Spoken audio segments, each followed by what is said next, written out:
Hello बच्चों, कैसे हैं आप सभी लोग। उम्मीद करता हूं बहुत अच्छे होंगे और बोर्ड्स की तैयारी में अपने ट्वेल्थ क्लास की केमिस्ट्री को समझने में लगातार लगे हुए होंगे। आपके लिए लेके आ रहे हैं हम आज अगली वीडियो जो कि आपको चैप्टर्स को अंडरस्टैंडेबल बनाएगी। और ये वीडियो बहुत ही सिंपल बना के लेके आया हूं मैं, जो कि आपको बहुत पसंद आएंगी।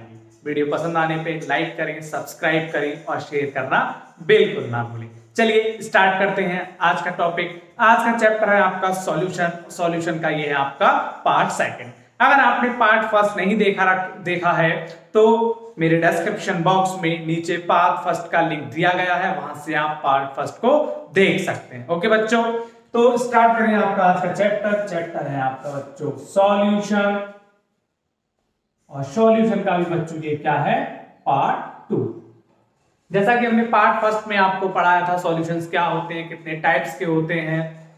उसके बाद आज हम लेके आ रहे हैं आपका सॉल्यूशन के बाद नेक्स्ट टॉपिक जो है आपका एजियोट्रॉप्स। ओके बच्चों, आज हम बात करेंगे आज के टॉपिक की। आज का पहला टॉपिक है एजियोट्रॉप्स। बहुत से बच्चों को इस टॉपिक को समझने में या इसको अंडरस्टैंडेबल होने में काफी दिक्कतों का सामना करना पड़ता है। आखिरकार एजियोट्रॉप्स है क्या चीज, बच्चों को डेफिनेशन याद नहीं होती हैं, इसीलिए मैं आपको आज इसे बहुत ही सिंपल तरीके में समझाऊंगा। एजियोट्रॉप्स बच्चों एक ऐसा मिक्सचर होता है या एक ऐसा सॉल्यूशन होता है जिसका वेपर प्रेशर आपका लिक्विड का और वेपर प्रेशर सॉलिड का बोथ क्या रहते हैं, बराबर रहते हैं। कहने का मतलब मैं ये कह सकता हूं जैसे कि ये आपका एक सॉल्यूशन है, ठीक है। इस सॉल्यूशन में क्या क्या है, आपका वाटर है। वाटर के साथ साथ आपने इसमें क्या मिक्स कर रखा है बच्चों, इसमें आपने मिक्स कर रखा है साल्ट। ओके, तो ये आपका एक सॉल्यूशन तैयार हो गया साल्ट एंड वाटर का। जब आप इस सॉल्यूशन को बॉईल करेंगे, ठीक, जब आप इस सॉल्यूशन को बॉईल करेंगे यानी कि हीट देंगे, हीट देने के बाद क्या होगा, यहां से जितने भी वाटर्स के मॉलिक्यूल्स हैं वो सारे के सारे इवेपोरेटेड होके वेपर्स में कन्वर्ट होके यहां से पास आउट हो जाएंगे। तो अब यहाँ पे क्या बचेगा आपका, यहाँ पे आपका बचेगा सिर्फ साल्ट। ये हो गया आपका नॉर्मल सॉल्यूशन। और अगर हम बात करें, एक सॉल्यूशन है हमारे पास 95% इथेनॉल यानी कि C2H5OH। इसमें क्या है बच्चों, इसमें ये है कि आपने क्या किया है, 95% इथेनॉल को वाटर के साथ मिक्स किया है, यानी कि ये आपका हो गया इथेनॉल। इसके साथ साथ आपने क्या किया है, इसको वाटर मॉलिक्यूल्स के साथ मिक्स किया है। ये हो गया बच्चों आपका वाटर। तो अब जब आप इसको इवेपोरेट करोगे यानी जब आप इसको हीट दोगे तो क्या होगा बच्चों, यहाँ पे वाटर और इथेनॉल दोनों के मॉलिक्यूल्स, वाटर और इथेनॉल दोनों के मॉलिक्यूल्स यहां से एट अ सेम टेम्परेचर पे at a same time evaporate होना स्टार्ट होंगे। यहां पे साल्ट की तरह ऐसा नहीं होगा कि वाटर मॉलिक्यूल तो इवेपोरेट हो जाए साल्ट रह जाए। यहां पे क्या होगा बच्चों, यहां पे इथेनॉल भी इवेपोरेट होगा और इथेनॉल के साथ वाटर भी इवेपोरेट होगा। यही सॉल्यूशन या इस तरह के सॉल्यूशन को ही हम जानते हैं एजियोट्रॉप्स के नाम से। कहने का मतलब वो सॉल्यूशन जिनका कॉम्पोजिशन लिक्विड स्टेट में भी सेम हो और आपका इवेपोरेटेड स्टेट में भी सेम हो। इस सॉल्यूशन में आप देख सकते हैं ये आपका लिक्विड स्टेट में है और इथेनॉल और वाटर मिक्स है, तो इसका जो कॉम्पोजिशन है नियर अबाउट अगर हम बात करें तो 95% आपका इथेनॉल एंड रेस्ट आपका 5% वाटर है। और यही कॉम्पोजिशन आपका इवेपोरेट हो रहा है वेपर्स में, जिसमें क्या मिलेगा आपको 95% इथेनॉल और 5% वाटर के मॉलिक्यूल्स यानी वाटर के वेपर्स आपको मिलेंगे। तो यही सॉल्यूशन किस नाम से जाने जाएंगे बच्चों, ये सॉल्यूशन जाने जाएंगे एजियोट्रॉप्स के नाम से। जनरली एजियोट्रॉप्स भी दो तरह के होते हैं। कितने तरह के होते हैं बच्चों, दो तरह के। कौन कौन से, number 1 minimum boiling point azeotropes,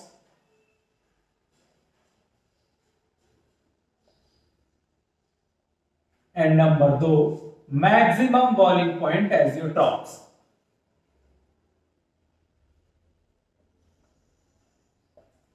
minimum boiling azeotropes generally क्या होते हैं, मिनिमम बॉइलिंग एजियोट्रॉप्स आपके वो एजियोट्रॉप्स होंगे जो required amount of evaporated temperature यानी पर्टिकुलर हर किसी का एक टेम्परेचर फिक्स होता है कि इतने पे आके वो इवेपोरेट होगा, यानी वेपर्स में कन्वर्ट होगा। लेकिन जब बात करेंगे मिनिमम बॉइलिंग एजियोट्रॉप्स की, तो ये आपके वो एजियोट्रॉप्स होंगे जो उस टेम्परेचर से पहले ही इवेपोरेट होना स्टार्ट हो जाएंगे, लेकिन इनका कॉम्पोजिशन सेम रहेगा। ऐसे एजियोट्रॉप्स बच्चों आपको शो करेंगे पॉजिटिव डेविएशन। कौन सा डेविएशन शो करेंगे? पॉजिटिव डेविएशन, जो कि राउल्ट्स लॉ के टाइम पे मैंने आपको बताया था। बात रही मैक्सिमम बॉइलिंग पॉइंट एजियोट्रॉप्स की, तो maximum boiling point azeotropes generally कौन से सॉल्यूशन है? वो सॉल्यूशन है आपके जिनका टेम्परेचर फिक्स होने के बावजूद भी ये सॉल्यूशंस क्या करेंगे? उस टेम्परेचर से हायर टेम्परेचर पे जाएंगे, उसके बाद ये किस फेज में आएंगे? इवेपोरेटेड फेज में आएंगे, जहां पे आपको सॉल्यूट और सॉल्वेंट का सेम कंसंट्रेशन वेपर्स में मिलेगा। ये जनरली शो करेंगे आपका नेगेटिव डेविएशन। ओके बच्चों, तो एजियोट्रॉप्स आपको समझ में आ गया होगा। एजियोट्रॉप्स जनरली क्या है? एजियोट्रॉप्स एक ऐसा सॉल्यूशन है जिसमें कॉम्पोजिशन लिक्विड फेज में भी सेम रहे और बॉइलिंग फेज में भी सेम रहे, अपने बॉइलिंग पॉइंट पे जाने पे भी सेम रहे जब ये वेपर्स में चले जाए। ठीक, इसके बाद हम बात करेंगे, अगला टॉपिक है बच्चों आज आपका colligative property. Colligative property generally क्या होती है? आप सब लोग एक बार पढ़ चुके होंगे, फिर भी मैं आपके लिए याद दिलाता हूं। कॉलीगेटिव प्रॉपर्टी आपकी वो प्रॉपर्टीज होती हैं, एक तरह से फिजिकल प्रॉपर्टीज होती हैं, जिनको हम कैलकुलेट कर सकते हैं। ओके बच्चों, कॉलीगेटिव प्रॉपर्टी आपका कई तरह की होती हैं। आपके सिलेबस में कॉलीगेटिव प्रॉपर्टी जनरली 4 टाइप्स की हैं। अभी हम बताएंगे कौन कौन से। कॉलीगेटिव प्रॉपर्टी की बात करें आपकी, अगला टॉपिक आपका कॉलीगेटिव प्रॉपर्टी।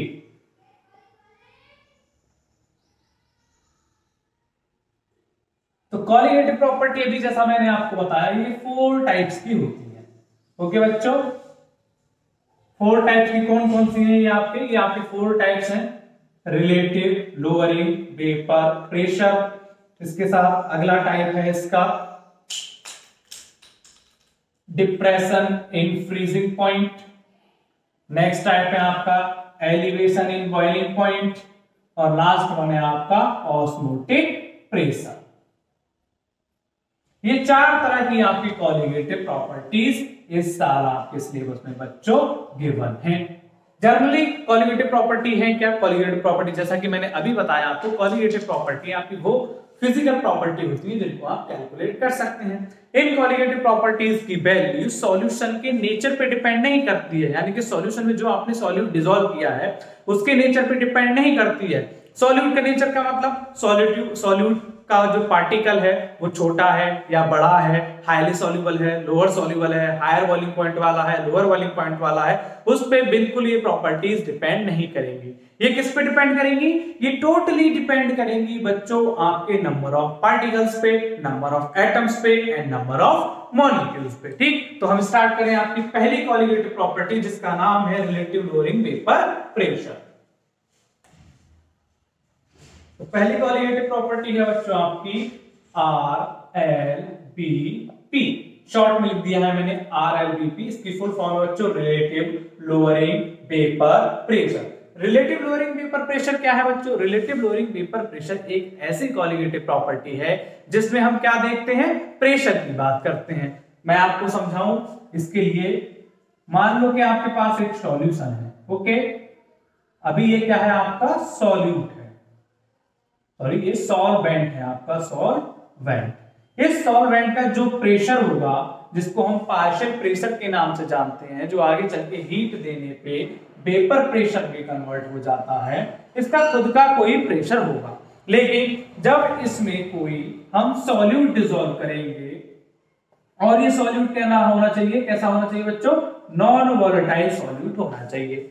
जब हम इसमें कोई सॉल्यूट डिसॉल्व करेंगे, अभी ये क्या था? सॉल्वेंट था, अपनी प्योर स्टेट में था, तो बच्चों क्या होगा? इसका पार्टिकल्स यानी कि इसका वेपर प्रेशर हाई होगा, यानी कि कुछ इस तरह। जब वेपर प्रेशर हाई होगा तो ज्यादा मॉलिक्यूल होंगे। ये प्रेशर जनरली कर क्या रहा है? आपके एटमॉस्फेरिक प्रेशर को बीट करके जब ये प्रेशर बाहर निकलेगा तो वो वेपर प्रेशर के नाम से जाना जाएगा। अभी यहाँ से जो आपके वेपर्स निकल रहे हैं उनका जो अमाउंट है काफी है, लेकिन जैसे ही आप इसमें कोई सॉल्यूट डिसॉल्व करेंगे, सॉल्यूट डिसॉल्व करने के बाद इन्हीं पार्टिकल्स का अमाउंट क्या हो जाएगा बच्चों, काफी कम हो जाएगा। बिकॉज अभी हमने पीछे भी बताया था आपको कि जो नॉन वॉलेटाइल सॉल्यूट होते हैं, नॉन वॉलेटाइल सॉल्यूट आपके वो सॉल्यूट होते हैं या वो सॉल्यूशन होते हैं जिनमें वेपर्स नहीं निकलते हैं। अब ये नॉन वॉलेटाइल सॉल्यूट इसमें ऐड हो गया है इस आपके सॉल्यूशन में, तो अब क्या है, ये वेपर्स को क्या करेगा, नॉन वॉलेटाइल के तो वेपर्स जाएंगे नहीं, जाएंगे किसके, सॉल्वेंट के। अभी क्या था, सॉल्वेंट के वेपर्स हायर जा रहे थे बिकॉज इसके ऊपर कोई लेयर नहीं थी। जैसे हमने क्या किया बच्चों, इसमें आपका सॉल्यूट ऐड कर दिया। अब सॉल्यूट जब ऐड हो गया इसमें, तो क्या हुआ, इसमें जो पार्टिकल्स थे उसमें क्या आ गया, सॉल्यूट के भी पार्टिकल्स आ गए। ये सॉल्यूट के पार्टिकल्स क्या करेंगे, इसके ऊपर एक पर्टिकुलर लेयर बना लेंगे। ये लेयर क्या करेगी, अब यहां से पार्टिकल्स को निकलने देगी, तो यहां से पार्टिकल्स निकलेंगे तो उनका अमाउंट क्या होगा, पहले जितने पार्टिकल्स निकल रहे थे उनसे कम होगा। यही कहलाता है बच्चों आपका relative lowering vapour pressure. Relative lowering vapour pressure को अगर हम मैथमेटिकली ड्राइव करें तो हम क्या कर सकते हैं, इसी एग्जांपल को लेते हुए मान लो कि हमारे पास क्या है, एक सॉल्यूशन है जिसमें ए और बी दो कंपोनेंट हैं, देन वो क्या दे रहे हैं आपको, एक सॉल्यूशन प्रोड्यूस कर रहे हैं। इसमें बच्चों जो ए है ये आपका क्या है, सॉल्वेंट है, और सॉल्वेंट कैसा है आपका, वॉलेटाइल है।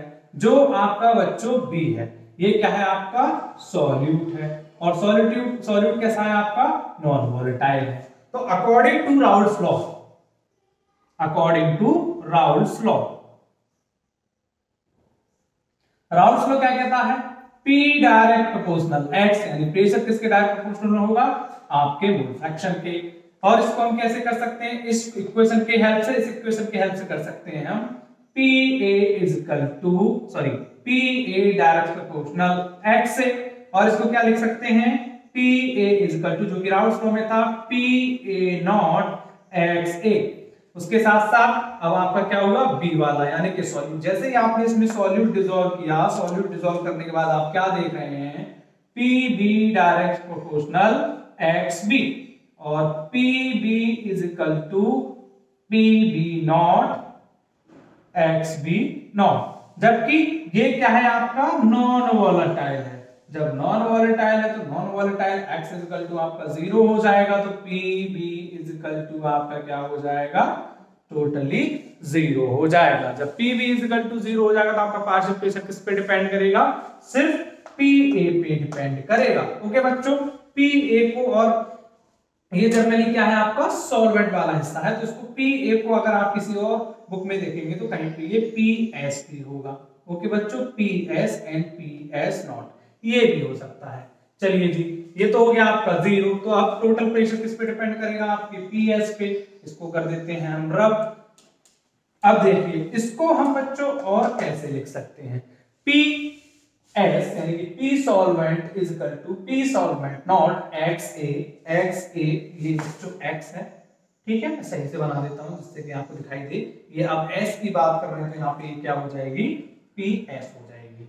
ये भी आपके बच्चों क्या हो जाएगी, PS हो जाएगी। ये आपका डायरेक्ट प्रोपोर्शनल का सिंबल हो गया। अब क्या है बच्चों, इसको हम और लिखें तो और कैसे लिख सकते हैं, इसको हम लिख सकते हैं PS अपॉन PS नॉट। ये कहीं कहीं पे आपका क्या हो सकता है, PA नॉट भी हो सकता है। ओके बच्चों, PS नॉट ले लो या PA नॉट ले लो, कोई फर्क नहीं है, सेम है, ठीक है। तो PS upon PS not is equal to XS। XS को हम क्या लिख सकते हैं, XA भी लिख सकते हैं। मैं XA लिख देता हूं जिससे कि आपको समझ में आएगा, राउल्स लॉ से इंटरलिंक करने में आपको हेल्प मिलेगी।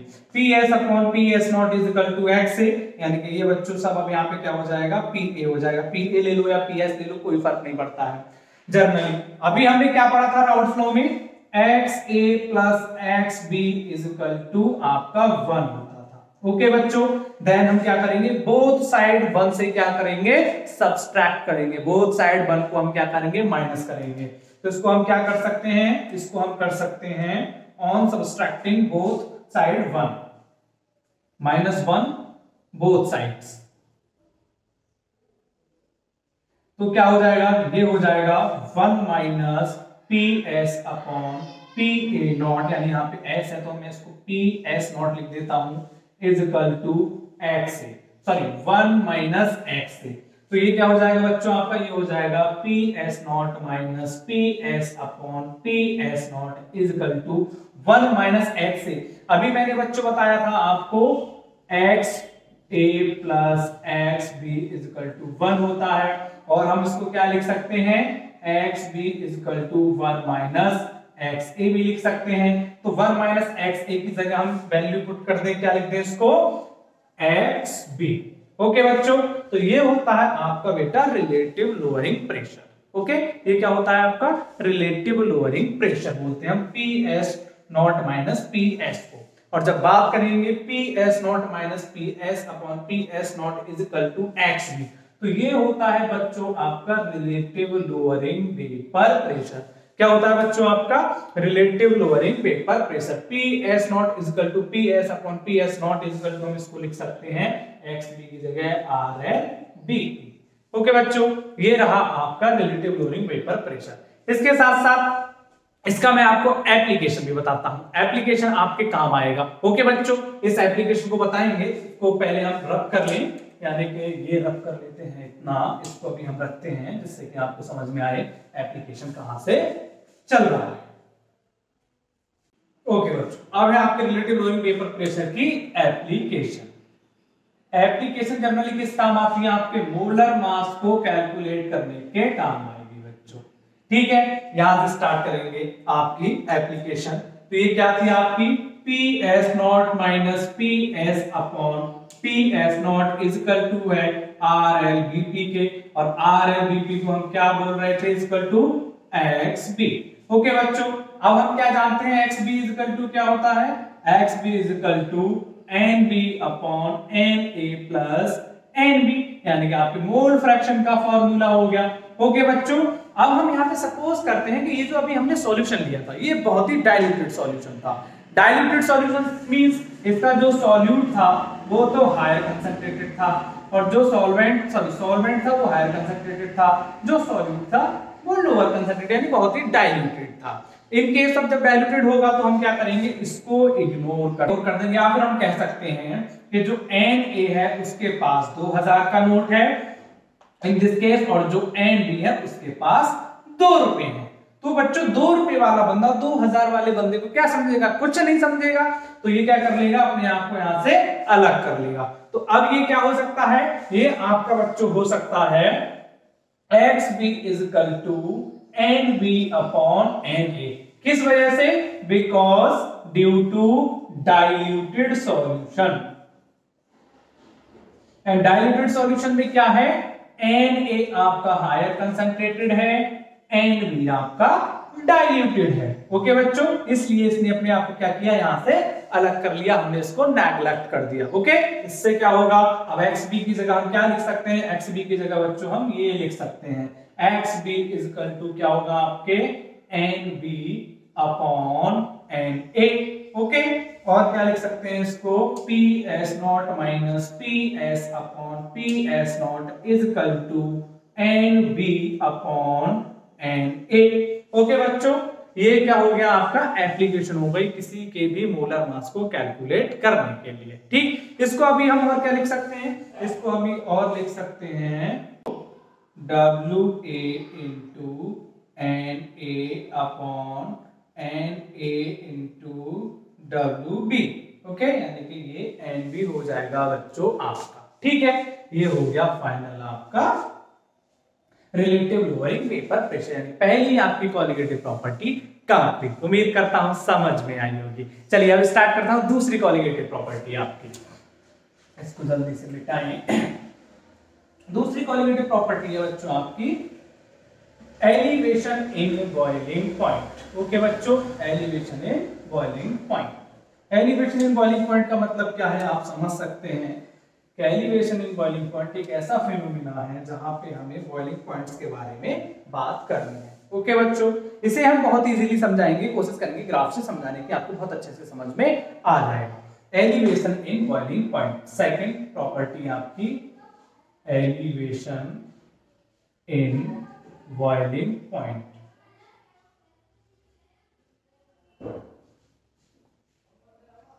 एलिवेशन इन बॉइलिंग पॉइंट में जनरली होता क्या है, मैं आपको ग्राफ की हेल्प से समझाने की कोशिश करता हूं। सपोज दैट ये आपका एक पर्टिकुलर ग्राफ है, ये आपका बच्चों क्या है, वेपर प्रेशर है।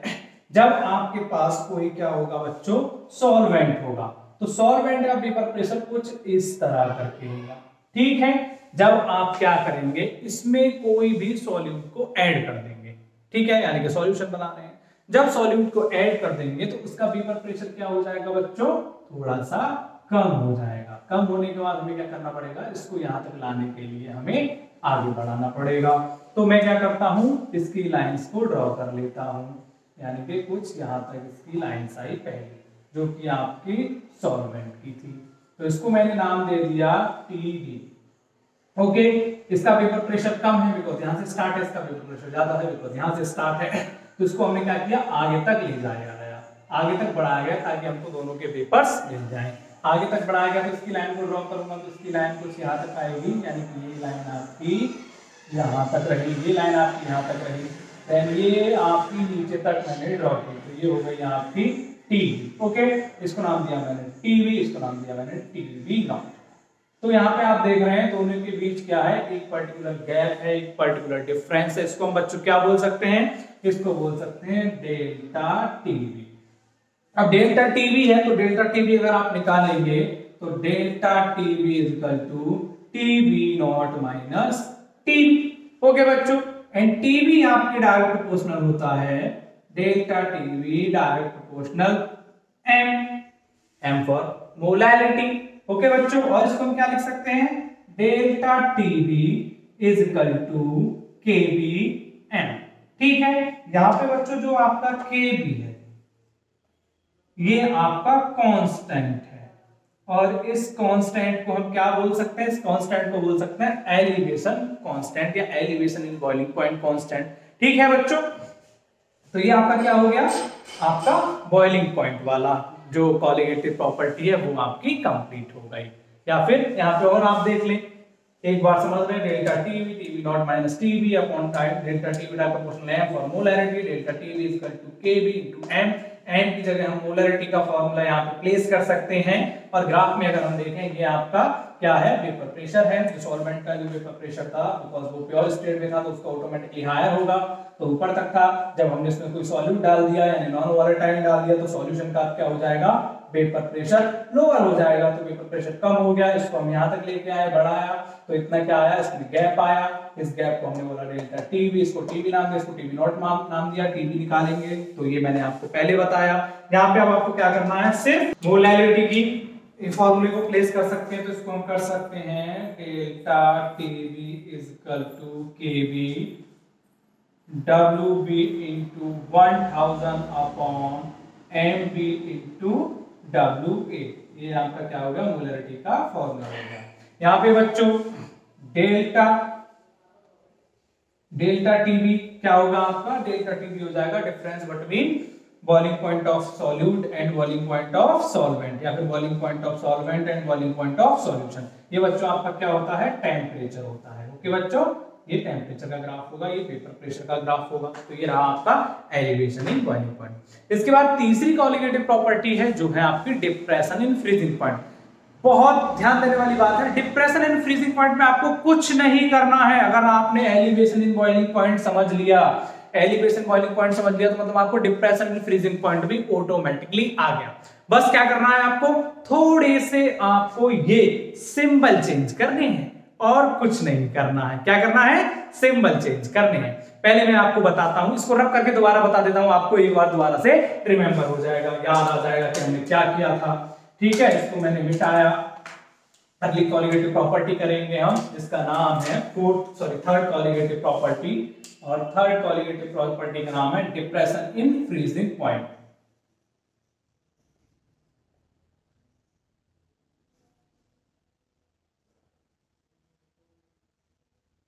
Depression in freezing point generally होता है क्या, डिप्रेशन अगर फ्रीजिंग पॉइंट की बात करूं तो डिप्रेशन इन फ्रीजिंग पॉइंट एक ऐसा फिनोमेना है जिसमें सॉलिड का vapour pressure is equal to होगा लिक्विड के वेपर प्रेशर के। ओके, या डिप्रेशन इन फ्रीजिंग पॉइंट को और बताना चाहूं सिंपली तो मैं कह सकता हूं, जब आप किसी सॉल्यूशन को यानी किसी भी लिक्विड को अगर आप गर्म करेंगे तो क्या करेंगे, उसका एक पर्टिकुलर वेपर प्रेशर होगा। अब इस वेपर प्रेशर को हम क्या करेंगे, ठंडा करेंगे, यानी कि कहां पे लेके आएंगे, यहां से हमने लिक्विड को गर्म करना स्टार्ट किया तो वेपर्स में गया, अब वेपर्स को हम ठंडा करेंगे तो ये क्या हो जाएगा, वापस से यहाँ पे आ जाएगा, यानी कि ये क्या हो रहा है, एक तरह से फ्रीज हो रहा है। फ्रीज क्यों हो रहा है, बिकॉज इसकी हेल्प से समझे, इसके अंदर ये पार्टिकल्स हैं, ओके, लिक्विड है आपका बच्चों, आपने इसको हीट दी, तो हीट देने के बाद ये क्या हो गया, इसके पार्टिकल्स कुछ इस तरह हो गए। जब आप इन पार्टिकल्स की एनर्जी को, हीट को वापस ले लेंगे, यानी कि वेपर प्रेशर को डाउन करेंगे, तो ये पार्टिकल्स क्या हो जाएंगे, कुछ इस तरह करके हो जाएंगे, पास पास आ जाएंगे, तो इनडायरेक्टली ये क्या हो रहा है, फ्रीज होना स्टार्ट हो रहा है, फ्रीज की कंडीशन है। तो यही बच्चों क्या है आपका डिप्रेशन इन फ्रीजिंग पॉइंट। इसको भी मैं ग्राफ से समझाने की अगर कोशिश करूं तो ये आपका ग्राफ है vapour pressure versus freezing point, okay, ये आपका फ्रीजिंग पॉइंट, ये आपका टेम्परेचर, ओके बच्चों। अब क्या हुआ, आपने एक लिया लिक्विड, तो लिक्विड का जो फ्रीजिंग पॉइंट था कुछ इस तरह करके था, ओके, यहां से ये वेपर्स में जा रहा था। अब इसको आप फ्रीज करेंगे तो नीचे की तरफ लाएंगे, तो ये क्या हो गया आपका बच्चों, एक फ्रीजिंग पॉइंट हो गया। ये एक ऐसा पॉइंट है जहां पे वेपर प्रेशर लिक्विड का, वेपर प्रेशर सॉलिड का बराबर है, ओके। अब क्या किया आपने, बनाया सॉल्यूशन बनाया, सॉल्यूशन जब आप बनाएंगे तो क्या होगा, उसमें आप नॉन वोलेटाइल सॉल्यूट को ऐड करेंगे, जब नॉन वोलेटाइल सॉल्यूट को ऐड करेंगे तो कंडीशन कुछ कैसी होगी आपकी, ऐसी, ओके, बिकॉज कम होगा। अब क्या किया हमने, यहां इसको लेके आए थोड़ा आगे, यानी कि इसको मैं क्या कर लूं, ये ऐसे कर लूं, इसको लेके आए थोड़ा आगे तक, तो मिलाया हम इससे, ये हो गया इसका फ्रीजिंग पॉइंट। और सही करूं जिससे कि आपको समझ में आए, ये तो हो गया आपका सॉल्वेंट का। अब क्या होगा, हमें लेना है सॉल्यूशन का, सॉरी दूसरा मार्कर यूज करूं, सॉल्यूशन का जब हम लेंगे तो वो कुछ इस तरह करके आएगा आपका, यानी कि ये यहाँ पे आके टच हो रहा है, ये इसका फ्रीजिंग पॉइंट हो गया। तो दोनों लाइंस को हम ड्रॉ करें, पहली लाइन ये और दूसरी लाइन आपकी ये, इसको हम यहां से कर लेते हैं, इसको हम यहां से कर लेते हैं, ओके। तो इन दोनों के बीच बच्चों एक क्या है, गैप है, इसको बोल सकते हैं, हमने लास्ट में बोला था इसको टीबी, अब बिकॉज़ फ्रीजिंग पॉइंट है तो इसको टीएफ बोल सकते हैं, ठीक है। इसमें हम क्या बोलेंगे, एक जगह टीएफ नॉट बोलेंगे, इसको टीएफ बोलेंगे।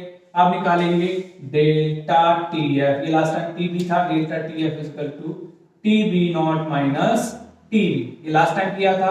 अब फ्रीजिंग पॉइंट है तो टीएफ नॉट माइनस टीएफ बोल सकते हैं हम इसको, ओके बच्चों। और ये किसके इक्वल होता है, डेल्टा टीएफ डायरेक्ट प्रोपोर्शनल आपका एम यानी कि मोलैलिटी, इसको बोल सकते हैं delta TF is equal to KFM, okay. ये क्या हो गया बच्चों आपका freezing point, molar elevation constant हो गया, ओके। और हम क्या कर सकते हैं, एम की जगह वैल्यू प्लेस कर देंगे मोलैलिटी की, तो TF is equal to KF W B into 1000 upon mv into WA। ये हो गया बच्चों आपका elevation in sorry depression in freezing point. कुछ नहीं है, सब का सब सेम है, सिर्फ आपने क्या किया है, यहाँ पे यूनिट्स को बदल दिया है, टीबी की जगह एफ कर दिया है, टीबी नॉट की जगह एफ बी नॉट कर दिया है, बाकी सारा का सारा आपका सेम है, ओके बच्चों। आपको तीसरी भी कॉलिगेटिव प्रॉपर्टी समझ में आ गई होगी, ठीक है। अब हम बात करें अगली कॉलिगेटिव प्रॉपर्टी की। अगली कॉलिगेटिव प्रॉपर्टी क्या है आपकी, फोर्थ और लास्ट कॉलिगेटिव प्रॉपर्टी है आपकी ऑस्मोटिक प्रेशर। ऑस्मोटिक प्रेशर को आप बहुत अच्छे से जानते हैं, बायो के बच्चों को तो बहुत अच्छे से आता होगा ना ऑस्मोटिक प्रेशर, बिकॉज उन्होंने तो पढ़ रखा है ऑस्मोटिक प्रेशर। ऑस्मोटिक प्रेशर की बात करें तो आपने देखा होगा कि अगर आप अपने घर में रात में किशमिश को पानी में डिप करके रख दें, यानी पानी में भिगो के रख दें, तो और जब आप सुबह आके उठेंगे तो सुबह उठने के बाद आप देखेंगे क्या हो रहा है, वो किशमिश स्वेल अप हो जाती है, यानी कि एक बर्तन है, इसमें आपने छोटी छोटी किशमिश डाली थी पानी में, ओके। जब आपने इन किशमिश को सुबह उठ के देखा तो ये कैसी हो गई, कुछ आपकी इस तरह करके हुई। ड्राइंग एक्चुअली मेरी ज्यादा अच्छी नहीं है तो आप अज्यूम कर लीजिएगा। ये किशमिश का साइज क्या हो गया आपका, बढ़ गया, यानी स्वेल अप हो गया। अब हुआ क्या है बच्चों, इसमें हुआ ये है कि जो आपका वाटर मॉलिक्यूल था वो किशमिश के अंदर चला गया है, यानी कि लोअर कंसंट्रेशन आपका हायर कंसंट्रेशन से लोअर कंसंट्रेशन की तरफ क्या हुआ है आपका, फ्लो हुआ है। दूसरा एग्जांपल भी दूं मैं आपको, दूसरा एग्जांपल ये है कि आप एक पॉट लें, इसमें साल्ट सॉल्यूशन रखें, इसमें आप एक आलू लें, आलू को डालने के बाद उसमें होल करने के बाद एक पाइप लगा दें। जब इस पाइप को लगाएंगे तो ये साल्ट सॉल्यूशन है वो पानी के अंदर जाना स्टार्ट करेगा। पानी के अंदर जाने पे ये पानी का जो अमाउंट है ऊपर की तरफ जाएगा। तो ये जो प्रेशर है बच्चों, इसी को बोलेंगे हम ऑस्मोटिक प्रेशर। ये एक मेम्ब्रेन की हेल्प से होता है जिसका नाम होता है सेमी परमिएबल मेम्ब्रेन, SPM जानते हैं हम। दूसरी मेम्ब्रेन होती है पार्चमेंट मेम्ब्रेन, ठीक है, उसके बारे में बाद में बताएंगे। यहाँ पे ऑस्मोटिक प्रेशर की बात चल रही है तो इसीलिए मैं सेमी परमिएबल मेम्ब्रेन के बारे में बताऊंगा। सेमी परमिएबल मेम्ब्रेन में जनरली क्या होता है, कुछ इस तरह की मेम्ब्रेन होती है। तो एक बार पार्टिकल इधर जा सकता है, वापस इधर नहीं आ सकता। वन वे कम्युनिकेशन आपका इसमें होता है। ओके बच्चों, ये सेमी परमिएबल मेम्ब्रेन है। अब एक कंडीशन ऐसी आएगी कि जब इस आलू में से क्या होगा, ये फ्लो ऊपर की तरफ बढ़ेगा। ऊपर बढ़ने के बाद ये फ्लो क्या हो जाएगा, यहां से पानी निकलना स्टार्ट हो जाएगा। इस फ्लो को रोकने के लिए, ओके बच्चों, इस फ्लो को रोकने के लिए हम क्या करेंगे, ऊपर से एक प्रेशर अप्लाई करेंगे कि ये रुक जाए, बाहर ना हो, आउटफ्लो ना हो। तो इस प्रेशर को हम किस नाम से जानेंगे, anti osmotic pressure. In short अगर मैं कहूं, जैसे कि आपका दूध बॉयल हो रहा है तो वो नीचे से ऊपर की तरफ आता है, तो उसे रोकने के लिए हम क्या करते हैं, ऊपर से फूंक मारना स्टार्ट करते हैं। ठीक है ना, करते हैं ना फूंक मारना, आप लोगों ने ट्राई किया होगा किचन में, मैंने तो कई बार किया है। जब हम फूंक मारते हैं वो क्या होता है, उस प्रेशर को दबाने के लिए होता है। और यही प्रेशर क्या होता है, एंटी साइड से अप्लाई हो रहा है, बिकॉज नीचे की तरफ से आपका दूध बॉयल हो रहा है, ऊपर की तरफ से आप अपनी फूंक मार रहे हो, तो यही प्रेशर क्या कहलाएगा, आपका ऑस्मोटिक प्रेशर कहलाएगा। ठीक है, ऑस्मोटिक प्रेशर को डिनोट करने के लिए वेन हॉफ ने एक सिंबल दिया था जिसका नाम है पाई, और पाई इज इक्वल टू होता है आपका CRT। ओके बच्चों, ये रहा आपका ऑस्मोटिक प्रेशर। उम्मीद करता हूं आपको समझ में आया होगा। ऑस्मोटिक प्रेशर को डिनोट करते हैं पाई से। पाई इज इक्वल टू होता है CRT, T for temperature, R for gas constant and C for आपका कंसंट्रेशन। इसमें जनरली जो सॉल्यूशन होते हैं वो आपके तीन तरह के होते हैं, isotonic, hypotonic and hypertonic. Okay बच्चों, आइसोटोनिक, हाइपोटोनिक एंड हाइपरटोनिक में जनरली क्या होता है, ऑस्मोटिक प्रेशर में generally pi A is equal to pi B।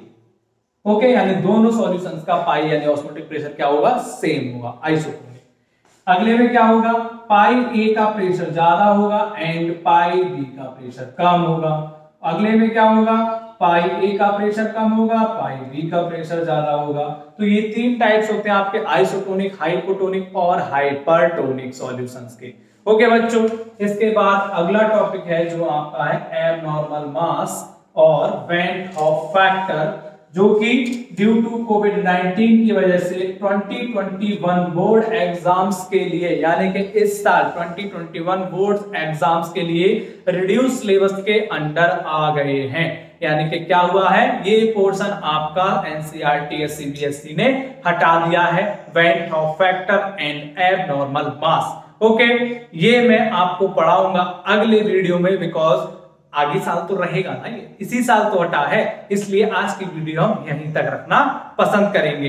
अब हम कराएंगे बच्चों आपको जो हम कल बताया था हमने, molarity, molality and mole fractions के न्यूमेरिकल्स, बिकॉज इस चैप्टर से न्यूमेरिकल आना कंपलसरी है और जरूर आएगा। आप ध्यान से देखिएगा और इनको सीखिएगा, कई बार मल्टीपल टाइम्स प्रैक्टिस करिएगा, सारे फॉर्मूलों को ध्यान से याद रखिएगा। ठीक है, तभी आप इन सवाल को कर पाएंगे। और मैं दावा कर सकता हूं, आपको बता सकता हूं कि अगर आपने इतना कर लिया, इन न्यूमेरिकल्स को ध्यान से सॉल्व कर लिया, समझ लिया, सारे फॉर्मूले याद कर लिए, तो बोर्ड्स में इस चैप्टर से जनरली 4 नंबर का पूछा जाता है। और 4 नंबर में से जो क्वेश्चन आएगा न्यूमेरिकल वो एटलीस्ट 3 नंबर का आता है, और 3 नंबर आपके दावे के साथ पक्के हो रहे हैं बच्चों।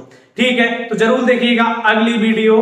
आज की वीडियो यहीं तक, ध्यान रहे, अच्छा वीडियो लगा है तो लाइक करें, सब्सक्राइब करें और शेयर करें। और अगर वीडियो में कुछ कमी रह गई है तो अपने सजेशंस हम तक दीजिए, डिस्क्रिप्शन बॉक्स में मैंने टेलीग्राम चैनल का लिंक डाल रखा है। हमसे जुड़ने के लिए लगातार बने रहिए, लगे रहिए, हम आपके साथ हैं।